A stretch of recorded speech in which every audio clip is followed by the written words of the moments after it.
आजचा mini vlog खूप special आहे कारण आज आहे आमच्या विह्याचं अन्नप्राशन.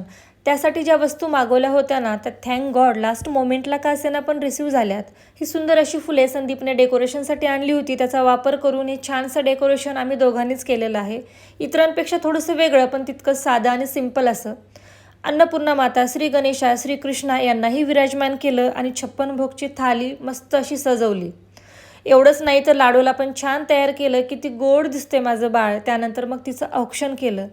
अन्नप्राशनचा डिटेल व्हिडिओ यूट्यूब चॅनलवरती आलेला आहे. तुम्ही पाहिले असालच, नसेल तर नक्की पहा, लिंक बायोमध्ये दिलेली आहे.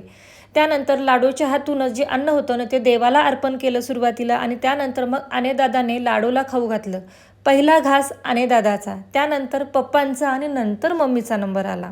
अन्नप्राशनला आपण सहसा तांदळाची खीर द्यावी असं ऐकतो, पण बाळाला साखर आणि दूध द्यायचं नसतं. मग काय द्यावं हे जाणून घ्यायचं असेल तर कमेंट करा. बाय.